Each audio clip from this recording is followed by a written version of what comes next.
할렐루야. 오늘은 잘 알고 잘 믿기 6번째 시간입니다. 오늘의 제목은 기도받기라는 표현이 많이 있는데요.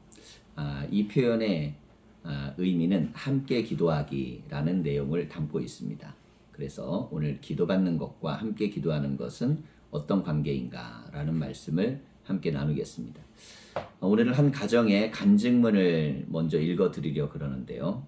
요 근래에 있었던 내용입니다. 지난 금요일 고열의 짧은 경련 증상이 보여 새벽에 급히 응급실로 내원하였습니다. 상세 불명의 고열로 여러 가지 검사를 시행하였습니다.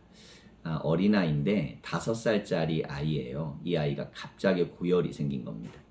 피 검사 결과로는 40이라는 정상 간 수치를 60배 넘어선 2500이라는 결과값보다 높아 측정 불가의 상태로 내과적 치료를 하려는 찰나 뇌 MRI 소견상 뇌수막염 의심 소견이 나와 일반병동으로 입원을 준비하는 도중 호흡 불가, 심한 발작과 함께 생명이 위험할 정도로 상태가 급격히 악화되며 소아중환자실로 옮겨졌습니다. 중환자실에서 정확한 정밀 검사 결과 뇌수막염으로 의심했던 염증은 뇌염으로 진단이 나왔습니다. 몇 번의 위험한 고비를 넘기고 아이의 의식을 확인하기 위해 치료를 위해 사용한 진정제 투약을 중단하였습니다. 아이는 투약 중단 후 만 이틀이 지나도 의식이 돌아오지 않으며 의사 선생님도 아이의 케이스 자체가 너무 특이 케이스라 여러 가지 가능성을 다 열어두고 약을 투여하고 있으므로 검체를 영구실에 의뢰 중이다. 하지만 이렇게까지 아이 의식이 안 돌아오는 건 걱정이 되는 부분이라고 하셔서 걱정 속에 3일째 면회의 기적이 일어났습니다. 이상국 목사님께서 은우에게, 은우는 5살짜리 아이 이름입니다. 전화로 기도해 주시던 날 아이가 전화로 기도를 듣는 중 의식이 돌아왔습니다. 악화 중이던 수치들도 제자리를 찾으려는 듯 조금씩 완화돼가며 아이가 호전 증세를 보이기 시작하였습니다. 그 다음날 감사히도 이상근 목사님께서 직접 방문해 주셔서 아이에게 기도해 주시고 호전적인 아이의 상태로 인해 생명이 위험한 고비는 다 넘긴 것으로 판단되어 일반 병동으로 옮기게 되었습니다. 일반 병동에서 아이는 인지, 언어, 식이 등 모든 게 소실된 채 엄마인 저와 마주하였습니다. 물을 섭취하여도 된다는 주치의의 말에만 하루간 열심히 물을 먹여보았지만 아이는 침도 삼키지 못하고 입에 잔뜩 머금고 있었습니다. 숟가락으로 물 한 모금 떠먹여 보려 해도 아이는 삼켜내지 못하는 가슴 아픈 상황에 기적처럼 아이가 목사님의 전화 기도에 힘입어 머금은 침을 삼키고는 짧게나마 해맑게 웃어 보이고는 평안한 얼굴이 되었습니다. 종일 앙 다문 입술만 바라보다 얼마나 감사한지 한시름 놓여 아이에게 물을 먹여보았습니다. 침을 삼키기 힘들던 아이가 7숟가락을 받아 먹더군요. 그 이후 요플레도 제법 받아 먹고 얼굴 이곳저곳 간지러운지 긁어대기도 하며 종일 누워만 있던 모습과 너무 다르게 조금 팔다리를 이리저리 뒤척입니다. 희망적인 모습을 보이고 있습니다. 당일 오후 3시 담당 교수님께서 방문해 보시고는 하루 사이에 아이가 너무 많이 호전되어 놀랍다라는 반응을 보이고 방금 돌아가셨습니다. 네, 오늘 받은 간증의 내용인데요. 저도 사실 너무나 감격스럽고 감사합니다. 이 가정은 제가 공주에서 목회할 때 저를 가장 많이 도와주셨던 중보기도를 했던 우리 권사님, 팀장이었던 권사님의 따님이 아이를 낳았어요. 예. 근데 그 중보기도 팀장이었던 권사님의 어머니가 얼마 전에 소천하셨는데 그 권사님은 연세가 지긋하시고 돌아가는 순간까지 늘 이렇게 저를 위해 기도해 주시고 또 동영상으로 말씀도 늘 들으시고 그러셨던 가정입니다. 제가 이제 사역을 내려놓고 말씀 사역을 하게 되면서 아는 지인들에게 이렇게 이제 동영상을 시작하게 됐다라는 걸 이제 보내드리게 됐는데 그날 당일 동영상 내용을 보내드렸더니 권사님께서 안 그래도 너무너무 궁금했는데 어떻게 되셨냐고 하고 전화로 대화를 하다가 아이가 몸이 아픈 걸 알게 됐어요. 그리고 그때 전화기도를 해주었을 때 아이가 의식이 돌아왔습니다. 전 너무나 저도 감격스럽고 감사한 일이고요. 그리고 직접 방문해서 한번 또 오늘은 돌아오는 길에 제가 전화기도를 하는 동안 이 아이가 침을 삼키고 그리고 웃기 시작하고 몸을 움직이고 그리고 물을 먹기 시작하고 이처럼 이걸 바라보는 엄마와 할머니 입장에서는 순간순간이 모든 것이 다 기적이었어요. 저도 너무너무 감격스럽고 감사합니다.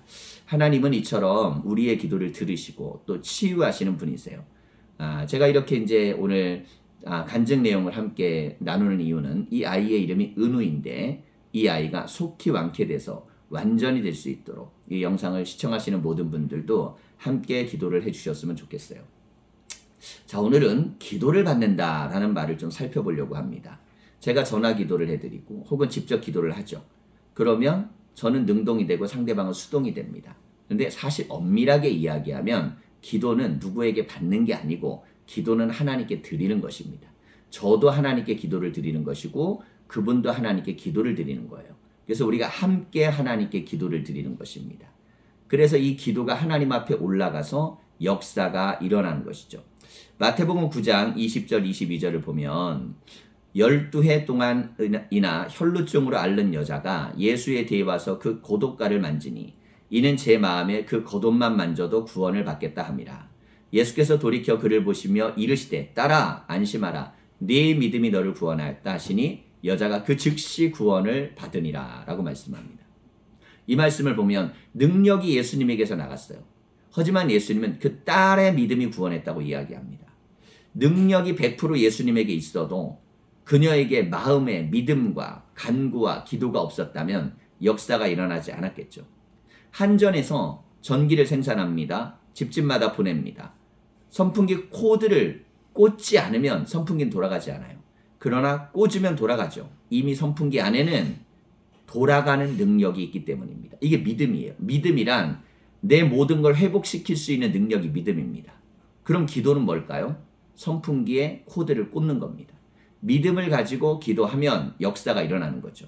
근데 간혹 우리는 우리의 믿음이 연약하고 또 우리의 신앙이 부족하여서 그래서 우리의 믿음과 신앙이 부족함을 고백할 때가 있어요. 변화산에서 예수님이 내려오셨을 때 악령 속에 고통당하는 자녀를 고치지 못하는 제자들을 향해 어찌하여 믿음이 없느냐고 예수님 책망하시죠. 그 아버지가 예수님께 간청할 때 제가 더 믿음 갖기를 원한다. 이렇게 말씀을 드립니다. 그러므로 우리가 함께 믿음으로 기도해 줄 사람, 또 기도를 함께 해줄 사람이 있는 것은 정말 큰 복이에요. 그러나 이것은 누구는 기도를 하고 누구는 기도를 받는 것이 아닙니다. 함께 기도를 하는 것이죠. 그래서 그 할머니의 기도, 또 어머니의 기도가 이 어린아이를 살리게 만든 거예요. 야고보서 5장 14절 16절을 보면 너희 중에 병든 자가 있느냐 그는 교회의 장로들을 청할 것이요 그들은 주의 이름으로 기름을 바르며 그를 위하여 기도할지니라. 하나님 앞에 기도하는 거죠. 그때 함께 기도하는 겁니다. 마음으로 기도하고 믿음으로 기도하고 믿음의 기도는 병든 자를 구원하리니 주께서 그를 일으키시리라. 혹시 죄를 범하였을지라도 사하심을 받으리라. 그러므로 너희 죄를 서로 고백하며 병이 낫기를 위하여 서로 기도하라. 함께 기도하는 게 중요하다는 거죠. 의인의 간구는 역사하는 힘이 큼이니라. 기도 사역을 하게 되면서 많은 경우 치유의 역사를 경험합니다. 전화로 할 때든 직접 기도할 때 정말 기적처럼 하나님께서 순간순간 만지시고 역사하시는 걸 경험해요. 그런데 이것은 제가 기도를 해주는 것이 아니라 함께 기도하는 것이고 우리의 기도를 하나님이 들으셔서 역사하시는 것이죠. 모든 영광은 하나님이 받으셔야 되고 모든 능력은 하나님께로부터 오는 것입니다. 우리에게는 믿음 그리고 기도가 있는 것이죠. 우리 사랑하는 성도 여러분들도 여러분을 위해 함께 기도할 분들이 계십니까? 언제나 믿음의 기도로 주님께 나아가고 많은 응답의 역사도 체험하시고 특별히 질병의 문제가 치유하시는 예수님으로 말미암아 회복되는 역사가 있기를 간절히 축복합니다. 감사합니다.